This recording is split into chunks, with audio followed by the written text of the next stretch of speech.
ओम नमो भगवते वासुदेवाय नमः। आज हम सुनेंगे देव उठनी एकादशी व्रत कथा। जय श्री कृष्णा, राधे राधे। आप सभी को देव उठनी एकादशी की हार्दिक शुभकामनाएं। आप सभी का दिन शुभ और मंगलमय हो। आज कार्तिक मास के शुक्ल पक्ष की एकादशी तिथि है, जिसे देव उठनी एकादशी के नाम से जाना जाता है। इस एकादशी को प्रबोधिनी एकादशी भी कहते हैं। इस एक व्रत के करने से व्रती को सहस्रों अश्वमेध और सैकड़ों राजसूय यज्ञों का फल प्राप्त हो जाता है। इस व्रत के प्रभाव से उसे चीर पराक्रमी और यशस्वी पुत्र की प्राप्ति होती है। यह व्रत पाप नाशक, पुण्यवर्धक तथा ज्ञानियों के लिए मुक्तिदायक सिद्ध होता है। इसके अनुष्ठान से भगवान को संतुष्ट करने वाला मनुष्य समस्त दिशाओं को अपने पुण्य के तेज से प्रकाशमान करता हुआ अंत में विष्णु धाम को प्राप्त करता है। यह भी कहा जाता है कि व्रती के घर में समस्त तीर्थ आकर निवास करते हैं। व्रत की रात्रि को जो मनुष्य जागरण करता है, वह भूत, भविष्य और वर्तमान के 10,000 पीढ़ी को शीघ्र ही विष्णु लोक ले जाता है। जिस फल को ब्राह्मण अश्वमेध आदि यज्ञों से प्राप्त नहीं कर पाते, वह इस एकादशी की रात्रि जागरण मात्र से सुख पूर्वक पा लेते हैं। यहाँ तक कि सब तीर्थों का स्नान, उनके गोदान करने से भी वह फल नहीं मिलता जो इस रात्रि के जागरण से प्राप्त होता है। लोगों का विश्वास है कि जागरण से गोविंद भगवान मनुष्य के कायिक, मानसिक और वाचिक समस्त पापों को धो देते हैं। इस व्रत की कथा सुनने से जैसी प्रसन्नता मिलती है, वैसी प्रसन्नता न तो यज्ञों से और न ही दान आदि करने से मिलती है। कथा सुनने मात्र से गोदान का फल एवं अपने सत्कुलों का उद्धार होता है। कथा करवाने वाले को समस्त पृथ्वी के दान करने का फल मिलता है। आइए अब श्रवण करते हैं देव उठनी एकादशी की व्रत कथा। एक राजा के राज्य में सभी लोग एकादशी का व्रत रखते थे। प्रजा तथा नौकर चाकरों से लेकर के पशुओं तक को एकादशी के दिन अन्न नहीं खाया जाता था। एक दिन किसी दूसरे राज्य का एक व्यक्ति राजा के पास आकर बोला, महाराज कृपया करके मुझे नौकरी पर रख ले। तब राजा ने उसके सामने एक शर्त रखी कि ठीक है, तुम्हें नौकरी पर रख लेते हैं, किंतु रोज तो तुम्हें खाने को सब कुछ मिलेगा, पर एकादशी को अन्न नहीं मिलेगा। उस व्यक्ति ने उस समय तो हाँ कर ली। कुछ दिन बीते, तत्पश्चात एकादशी तिथि आई। एकादशी के दिन जब उसे फलाहार का सामान दिया गया, तो वह राजा के सामने जाकर गिड़गिड़ाने लगा और बोला, महाराज इससे मेरा पेट नहीं भरेगा, मैं भूखा ही मर जाऊंगा, कृपया मुझे अन्न दे दो। राजा ने उसे शर्त की बात याद दिलाई, पर वह अन्न छोड़ने को राजी नहीं हुआ। तब राजा ने उसे आटा, दाल, चावल आदि दिए। वह नित्य की तरह नदी पर पहुंचा और स्नान करके भोजन पकाने लगा। जब भोजन बन गया तो वह भगवान को बुलाने लगा, आओ भगवान, भोजन तैयार है। उसके बुलाने पर पीताम्बर धारण किए भगवान चतुर्भुज रूप में आ पहुंचे तथा प्रेम से उसके साथ भोजन करने लगे। भोजन आदि करके भगवान अंतर्ध्यान हो गए तथा वह अपने काम पर चला गया। 15 दिन बाद अगली एकादशी को वह राजा से कहने लगा कि महाराज मुझे आज दुगुना सामान दीजिए, उस दिन तो मैं भूखा ही रह गया था। राजा ने कारण पूछा तो उसने बताया कि हमारे साथ भगवान भी खाते हैं, इसलिए हम दोनों के लिए ये सामान पूरा नहीं होता। यह सुनकर राजा को बड़ा आश्चर्य हुआ और वह बोला, मैं नहीं मान सकता कि भगवान तुम्हारे साथ खाते हैं। मैं तो इतना व्रत रखता हूँ, पूजा करता हूँ, पर भगवान ने मुझे कभी दर्शन नहीं दिए। राजा की बात सुनकर वह बोला, महाराज यदि विश्वास न हो तो साथ चलकर देख ले। फिर क्या था, राजा उस नौकर के साथ में गया और राजा एक पेड़ के पीछे छिपकर बैठ गया। उस व्यक्ति ने भोजन बनाया तथा भगवान को शाम तक पुकारता रहा, परंतु भगवान आज न आए। अंत में उसने कहा, हे भगवान, यदि आप नहीं आए तो मैं नदी में कूदकर प्राण त्याग दूंगा। उसके ऐसा कहने पर भी भगवान नहीं आए। तब वह प्राण त्यागने के उद्देश्य से नदी की तरफ बढ़ा। प्राण त्यागने का उसका दृढ़ इरादा जान शीघ्र ही भगवान ने प्रकट होकर उसे रोक लिया और साथ बैठकर भोजन करने लगे। खा पीकर वे उसे अपने विमान में बिठाकर अपने धाम ले गए। यह देख राजा ने सोचा कि व्रत उपवास से तब तक कोई फायदा नहीं होता जब तक मन शुद्ध न हो। इससे राजा को ज्ञान मिला और वह भी मन से व्रत उपवास करने लगा और अंत में स्वर्ग को प्राप्त हुआ। आइए अब श्रवण करते हैं देव उठनी एकादशी की दूसरी व्रत कथा, जिसे सुनने मात्र से सभी मनोकामनाएं पूरी होती हैं। एक राजा था, उसके राज्य में प्रजा सुखी थी तथा एकादशी को कोई भी अन्न नहीं बेचता था। सभी फलाहार करते थे। एक बार भगवान ने राजा की परीक्षा लेनी चाही। भगवान ने एक सुंदरी का रूप धारण किया तथा सड़क पर बैठ गए। तभी राजा उधर से निकला और सुंदरी को देखकर चकित रह गया। उसने पूछा, हे सुंदरी, तुम कौन हो? इस तरह यहाँ पर क्यों बैठी हो? तब सुंदर स्त्री बने भगवान बोले, मैं निराश्रिता हूँ। नगर में मेरा कोई जान पहचान वाला नहीं है, किससे सहायता मांगू? राजा उसके रूप पर मोहित हो गया था। वह बोला, तुम मेरे महल में चलकर मेरी रानी बनकर रहो। सुंदरी बोली, मैं तुम्हारी बात मानूंगी, पर तुम्हें राज्य का अधिकार मुझे सौंपना होगा, अर्थात राज्य पर मेरा पूर्ण अधिकार होगा। मैं जो भी बनाऊंगी तुम्हें खाना होगा। राजा उसके रूप पर मोहित था, अतः उसने उनकी सभी शर्तें स्वीकार कर ली। अगले दिन एकादशी थी। रानी ने हुक्म दिया कि बाजारों में अन्य दिनों की तरह अन्न बेचा जाए। उसके घर में मांस मछली आदि पकाए जाएं और परोसकर राजा से खाने के लिए कहा। यह देखकर राजा बोला, रानी, आज एकादशी है, मैं तो केवल फलाहार ही करूंगा। तब रानी ने शर्त की याद दिलाई और बोली, या तो खाना खाओ, नहीं तो मैं बड़े राजकुमार का सिर काट लूंगी।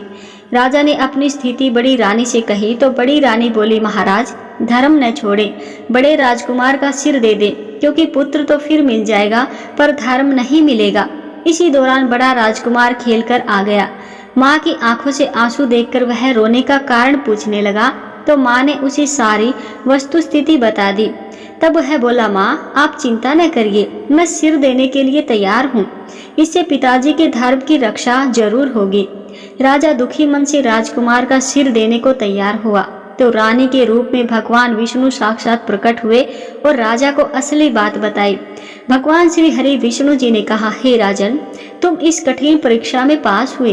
भगवान ने प्रसन्न मन से राजा से वर मांगने को कहा तो राजा बोला, हे प्रभु, आपका दिया सब कुछ है, हमारे पास, आप हमारा उद्धार करें। उसी समय वहां एक विमान उतरा। राजा ने अपना राज्य पुत्र को सौंप दिया और विमान में बैठकर परम धाम को चला गया। बोलिए लक्ष्मी नारायण भगवान की जय। देवउठनी एकादशी की एक प्रमुख कथा शंकासुर नामक राक्षस की है। शंकासुर ने तीनों लोकों में बहुत ही उत्पात मचाया हुआ था। तब सभी देवताओं के आग्रह करने पर भगवान विष्णु ने उस राक्षस से युद्ध किया और यह युद्ध कई वर्षों तक चला। युद्ध में वह असुर मारा गया और इसके बाद भगवान विष्णु विश्राम करने चले गए। कार्तिक मास शुक्ल पक्ष की एकादशी के दिन भगवान विष्णु की निद्रा टूटी थी और सभी देवताओं ने भगवान विष्णु की पूजा की थी। शिव महापुराण के अनुसार पौराणिक समय में दैत्यों का राजा दंभ हुआ करता था और वह बहुत बड़ा विष्णु भक्त था। कई सालों तक उसके यहाँ संतान नहीं होने के कारण उसने शुक्राचार्य को अपना गुरु बनाकर उनसे श्री कृष्ण मंत्र प्राप्त किया। यह मंत्र प्राप्त करके उसने पुष्कर सरोवर में घोर तपस्या की। भगवान विष्णु उनकी तपस्या से प्रसन्न हुए और उन्हें संतान प्राप्ति का वरदान दे दिया। भगवान विष्णु के वरदान से राजा दंभ के यहाँ एक पुत्र ने जन्म लिया और इस पुत्र का नाम शंखचूड़ रखा गया। बड़ा होकर शंखचूड़ ने ब्रह्मा जी को प्रसन्न करने के लिए पुष्कर में घोर तपस्या की। उसकी तपस्या से प्रसन्न होकर ब्रह्मा जी ने उसे वरदान मांगने को कहा। तब शंखचूड़ ने वरदान मांगा कि वह हमेशा अजर अमर रहे, वह कोई भी देवता उसे मार नहीं पाए। ब्रह्मा जी ने उसे यह वरदान दे दिया और कहा कि वह बद्री वन में जाकर धर्मध्वज की पुत्री तुलसी जो तपस्या कर रही है उससे विवाह कर ले। शंखचूड़ ने वैसा ही किया और तुलसी से विवाह कर लिया। तत्पश्चात सुख पूर्वक रहने लगा। उसने अपने बल से देवताओं, असुरों, दानवों, राक्षसों, गंधर्वों, नागों, किन्नरों, मनुष्यों तथा त्रिलोकी के सभी प्राणियों पर विजय प्राप्त कर ली। वह भगवान श्री कृष्ण का परम भक्त था। शंखचूड़ के अत्याचारों से सभी देवता बहुत परेशान होकर ब्रह्मा जी के पास गए और ब्रह्मा जी उन्हें भगवान विष्णु के पास ले गए। भगवान विष्णु ने कहा कि शंखचूड़ की मृत्यु भगवान शिव के त्रिशूल से ही होगी, अतः आप उनके पास जाएं। भगवान शिव ने चित्ररथ नामक गण को अपना दूत बनाकर शंखचूड़ के पास भेजा। चित्ररथ ने शंखचूड़ को समझाया कि वह देवताओं को उनका राज्य लौटा दे, परंतु शंखचूड़ ने मना कर दिया और कहा कि वह महेश्वर से युद्ध करना चाहता है। भगवान शिव को जब इस बात का पता चली तो वे युद्ध के लिए अपनी सेना लेकर निकल पड़े। इस तरह देवता और दानवों में घमासान युद्ध हुआ, परंतु ब्रह्मा जी के वरदान के कारण शंखचूड़ को देवता नहीं हरा पाए। भगवान शिव ने शंखचूड़ का वध करने के लिए जैसे ही अपना त्रिशूल उठाया, तभी आकाशवाणी हुई कि जब तक शंखचूड़ के हाथों में श्री हरि कवच है और इसकी पत्नी का अस्तित्व अखंडित है, तब तक इसका वध असंभव है। आकाशवाणी सुनकर भगवान विष्णु वृद्ध ब्राह्मण का रूप धारण कर शंखचूड़ के पास गए और उससे श्री हरि कवच दान में मांग लिया। शंखचूड़ ने वह कवच बिना किसी संकोच के दान कर दिया। इसके बाद भगवान विष्णु शंखचूड़ का रूप बनाकर तुलसी के पास गए। शंखचूड़ रूपी भगवान विष्णु ने तुलसी के महल के द्वार पर जाकर अपने विजयी होने की सूचना दी।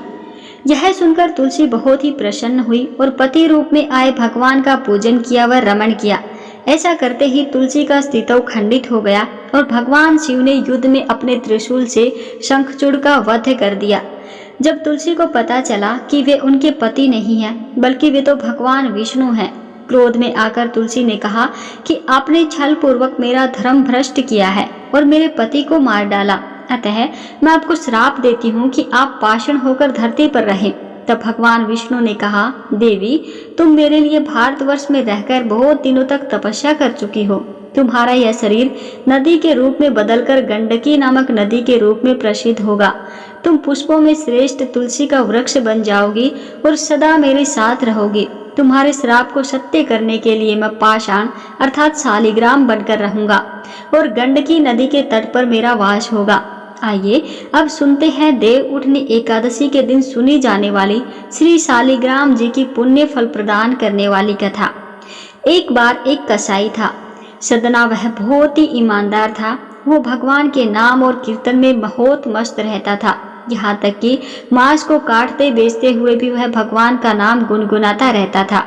एक दिन वह अपने ही धुन में कहीं जा रहा था कि उसके पैर में कोई पत्थर टकराया। वह रुक गया और उसने देखा कि एक काले रंग के गोल पत्थर से उसका पैर टकरा गया है। उसने वह पत्थर उठा लिया और अपनी जेब में रख लिया, यह सोचकर कि यह मांस तोलने के काम आएगा। वापिस आकर उसने वह पत्थर मांस के वजन को तोलने के काम में लगाया। कुछ ही दिनों में उसने समझ लिया कि यह पत्थर कोई साधारण नहीं है, क्योंकि जितना वजन उसको तोलना होता है, पत्थर उतने ही वजन का हो जाता है। धीरे धीरे यह बात फैलने लगी कि सदना कसाई के पास वजन करने वाला जो पत्थर है, वह जितना चाहता है पत्थर उतना ही तोल देता है। किसी को 1 किलो मांस देना हो तो तराजू में उस पत्थर को एक तरफ डालने पर दूसरी ओर 1 किलो मांस ही तुलता है। अगर किसी को 2 किलो चाहिए तो वह पत्थर 2 किलो के भार जितना भारी हो जाता है। इस चमत्कार के कारण उसके यहाँ लोगों की भीड़ जुटने लगी। भीड़ जुटने के साथ ही सदना की दुकान की बिक्री बढ़ती गई। यह बात एक ब्राह्मण तक भी पहुंची। हालांकि वह ऐसी अशुद्ध जगह पर नहीं जाना चाहते थे जहां मांस कटता हो व बिकता हो, किंतु चमत्कारिक पत्थर को देखने की उत्सुकता उसे सदना की दुकान तक खींच ही लाई। दूर से खड़ा वह सदना कसाई को मांस तोलते हुए देखने लगा। उसने देखा कि कैसे वह पत्थर हर प्रकार के वजन को बराबर तोल रहा है। ध्यान से देखने पर उसके शरीर के रोए खड़े हो गए। भीड़ के छटने अर्थात कम होने के बाद ब्राह्मण सदना कसाई के पास गया। ब्राह्मण को अपनी दुकान में आया देखकर सदना कसाई प्रसन्न भी हुआ और आश्चर्यचकित भी। बड़ी नम्रता से सदना ने ब्राह्मण को बैठने के लिए स्थान दिया और पूछा कि हे ब्राह्मण देव, मैं आपकी क्या सेवा कर सकता हूँ। ब्राह्मण बोले, तुम्हारे इस चमत्कारिक पत्थर को देखने के लिए ही मैं तुम्हारी दुकान पर आया हूँ, या यूँ कहूँ कि ये चमत्कारिक पत्थर ही मुझे खींचकर तुम्हारी दुकान पर ले आया है। बातों ही बातों में उन्होंने सदना कसाई को बताया कि जिसे पत्थर समझकर वो मांस तोल रहा है, वास्तव में वो शालिग्राम जी हैं, जो कि भगवान का स्वरूप होता है। शालिग्राम जी को इस तरह गले कटे मांस के बीच में रखना व उनसे मांस तोलना बहुत बड़ा पाप है। सदना बड़ी ही सरल प्रवृत्ति का भक्त था। ब्राह्मण की बात सुनकर उसे लगा कि अनजाने में मैं तो बहुत बड़ा पाप कर रहा हूँ। अनुनय विनय करके सदना ने वह शालिग्राम उन ब्राह्मण को दे दिया और कहा कि आप तो ब्राह्मण हैं, अतः आप ही इनकी सेवा परिचर्या करके इन्हें प्रसन्न करें। मेरे योग्य कुछ सेवा हो तो मुझे अवश्य बताएं। ब्राह्मण शालिग्राम जी की शिला को बहुत सम्मान से घर ले आए। घर आकर उन्होंने श्री शालिग्राम जी को स्नान करवाया पंचामृत से अभिषेक किया व पूजा अर्चना आरंभ कर दी। कुछ ही दिन बीते थे कि उन ब्राह्मण के स्वप्न में श्री शालिग्राम जी आए और कहा, हे ब्राह्मण, मैं तुम्हारी सेवाओं से प्रसन्न हूँ, किंतु तुम मुझे उसी कसाई के पास छोड़ाओ। स्वप्न में ही ब्राह्मण ने शालिग्राम भगवान से कारण पूछा तो उत्तर मिला कि तुम मेरी पूजा अर्चना करते हो, मुझे अच्छा लगता है, परंतु जो भक्त मेरे नाम का गुणगान कीर्तन कर रहे हैं उनको मैं अपने आप को भी बेच देता हूँ। सदना तुम्हारी तरह मेरी सेवा नहीं करता, परंतु हर समय मेरा नाम गुनगुनाता रहता है, जो मुझे बहुत अच्छा लगता है, इसीलिए तो मैं उसके पास आया था। ब्राह्मण अगले दिन ही सदना कसाई के पास गया और उनको प्रणाम करके सारी बात बताई। तत्पश्चात श्री शालिग्राम जी को उन्हें सौंप दिया। ब्राह्मण की बात सुनकर सदना कसाई की आंखों में आंसू आ गए। मन ही मन उन्होंने मांस बेचने खरीदने के कार्य को तिलांजलि देने की सोची और निश्चय किया कि यदि मेरे ठाकुर जी को कीर्तन पसंद है तो मैं अधिक से अधिक समय कीर्तन ही करूंगा। देव प्रबोधिनी अर्थात देव उठनी एकादशी के दिन भगवान शालिग्राम व तुलसी का विवाह संपन्न कर मांगलिक कार्यों का प्रारंभ किया जाता है। हिंदू धर्म मान्यता के अनुसार इस दिन तुलसी शालिग्राम विवाह करने से अपार पुण्य प्राप्त होता है। आइए अब अंत में श्रवण करते हैं घर में सुख समृद्धि बनाए रखने वाली माता लक्ष्मी की कथा। बनारस में एक बड़े धनवान सेठ रहते थे। वह विष्णु भगवान के परम भक्त थे और हमेशा सच बोला करते थे। एक बार जब भगवान सेठ जी की प्रशंसा कर रहे थे तभी माँ लक्ष्मी ने कहा, हे स्वामी, आप इस सेठ की इतनी प्रशंसा किया करते हैं, क्यों न आज उसकी परीक्षा ली जाए और जाना जाए कि क्या वह सचमुच इसके लायक है भी या नहीं। भगवान बोले, ठीक है, अभी सेठ गहरी निद्रा में है, आप उनके स्वप्न में जाएं और उनकी परीक्षा ले लें। अगले एक क्षण सेठ जी को एक स्वप्न आया। स्वप्न में धन की देवी माता लक्ष्मी उनके सामने आई और बोली, हे राजन, मैं धन की दात्री लक्ष्मी हूँ। सेठ जी को अपनी आंखों पर यकीन नहीं हुआ और वे बोले, माता, आपने साक्षात अपने दर्शन देकर मेरा जीवन धन्य कर दिया। बताइए, मैं आपकी क्या सेवा कर सकता हूँ। देवी लक्ष्मी ने कहा, कुछ नहीं राजन, मैं तो बस इतना बताने आई हूँ कि मेरा स्वभाव चंचल है और वर्षों से तुम्हारे भवन में निवास करते में अब मैं ऊब चुकी हूँ, इसीलिए यहाँ से जा रही हूँ। सेठ जी बोले, मेरा आपसे निवेदन है कि आप यहीं रहें, किंतु अगर आपको यहाँ अच्छा नहीं लग रहा है तो मैं भला आपको कैसे रोक सकता हूँ। सेठ ने कहा, हे माँ, आप अपनी इच्छा अनुसार जहाँ चाहे जा सकते हैं। तत्पश्चात देवी लक्ष्मी उनके घर से चली गई। थोड़ी देर बाद माता लक्ष्मी रूप बदलकर पुनः सेठ के स्वप्न में यश के रूप में आई और बोली, सेठ, मुझे पहचान रहे हो कि मैं कौन हूँ। सेठ ने कहा, नहीं महोदय, मैंने आपको नहीं पहचाना। यश ने बोला कि मैं यश हूँ, मैं तेरी कीर्ति और प्रसिद्धि का कारण हूँ, लेकिन अब मैं तुम्हारे साथ नहीं रहना चाहता, क्योंकि माँ लक्ष्मी यहाँ से चली गई है, इसलिए मेरा भी यहाँ कोई काम नहीं है। सेठ ने बोला, ठीक है, यदि आप भी जाना चाहते हैं तो वही सही। सेठ जी अभी भी स्वप्न में ही थे और उन्होंने देखा कि वह दरिद्र हो गए हैं और धीरे धीरे उनके सारे रिश्तेदार व मित्र भी उनसे दूर हो गए हैं। यहाँ तक कि जो लोग उनका गुणगान किया करते थे वो भी अब बुराई करने लगे हैं। कुछ और समय बीतने पर माँ लक्ष्मी धर्म का रूप धारण कर पुनः सेठ के स्वप्न में आई और बोली, सेठ जी, मैं धर्म हूँ। माँ लक्ष्मी और यश के जाने के बाद मैं भी इस दरिद्रता में तुम्हारा साथ नहीं दे सकता, इसलिए मैं भी जा रहा हूँ। फिर सेठ ने कहा, जैसी आपकी इच्छा। सेठ ने उत्तर दिया और धर्म भी वहाँ से चला गया। और कुछ समय बीत जाने पर माँ लक्ष्मी सत्य के रूप में स्वप्न में प्रकट हुई और बोली, हे सेठ, मैं सत्य हूँ। लक्ष्मी, यश और धर्म के जाने के बाद अब मैं भी यहाँ से जाना चाहता हूँ। ऐसा सुनकर सेठ जी ने तुरंत सत्य के पांव पकड़ लिए और बोले, महाराज, मैं आपको नहीं जाने दूंगा, भले ही सब मेरा साथ छोड़ दें, मुझे त्याग दें, पर कृपया आप ऐसा मत करिए। सत्य के बिना मैं एक क्षण नहीं रह सकता। यदि आप चले जाएंगे तो मैं तत्काल ही अपने प्राण त्याग दूंगा। सेठ जी की ऐसी बातें सुनकर सत्य ने कहा, लेकिन तुमने बाकी तीनों को बड़ी आसानी से जाने दिया और उन्हें क्यों नहीं रोका। सेठ जी बोले, मेरे लिए वे तीनों भी बहुत महत्व रखते हैं, लेकिन उन तीनों के बिना भी मैं भगवान के नाम का जप करते करते उद्देश्यपूर्ण जीवन जी सकता हूँ। परंतु यदि आप चले गए तो मेरे जीवन में झूठ प्रवेश कर जाएगा और मेरी वाणी अशुद्ध हो जाएगी। भला ऐसी वाणी से मैं अपने भगवान की वंदना कैसे कर सकूंगा। मैं तो किसी भी कीमत पर आपके बिना नहीं रह सकता। सेठ जी का उत्तर सुन सत्य प्रसन्न हो गया और उसने कहा, तुम्हारी अटूट भक्ति ने मुझे यहाँ रुकने पर विवश कर दिया और अब मैं यहाँ से कभी नहीं जाऊंगा। ऐसा कहते हुए सत्य अंतर्ध्यान हो गया। सेठ जी अभी भी निद्रा में ही थे। थोड़ी देर बाद स्वप्न में धर्म वापस आया और बोला, मैं अब तुम्हारे पास ही रहूंगा क्योंकि यहाँ सत्य निवास करता है। फिर क्या था, सेठ जी ने प्रसन्नता पूर्वक धर्म का स्वागत किया।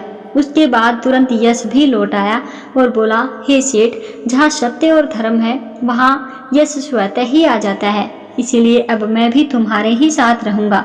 सेठ जी ने यश की भी आव भगत की और अंत में माँ लक्ष्मी आई। उन्हें देखते ही सेठ जी नतमस्तक होकर बोले, हे देवी, क्या आप भी पुनः मुझ पर कृपा करेंगी? देवी लक्ष्मी ने कहा, अवश्य राजन, जहाँ सत्य, धर्म और यश हो वहाँ मेरा वास निश्चित है। यह सुनते ही सेठ जी की नींद खुल गई। उन्हें यह सब स्वप्न लगा, परंतु वास्तविकता में वह एक कड़ी परीक्षा में उत्तीर्ण हो निकले। हमें भी हमेशा याद रखना चाहिए कि जहाँ सत्य निवास होता है वहाँ यश, धर्म और देवी लक्ष्मी का निवास स्वतः ही हो जाता है। सत्य है तो सिद्धि, प्रसिद्धि और समृद्धि है। प्रेम से बोलिए, लक्ष्मी नारायण भगवान की जय। जय श्री हरि विष्णु जी महाराज। तो दोस्तों, उम्मीद करते हैं आपको ये कथाएं अच्छी लगी होंगी। आप इन कथाओं को अन्य लोगों के साथ भी शेयर कीजिए। कमेंट बॉक्स में जय श्री हरि अवश्य लिखिएगा।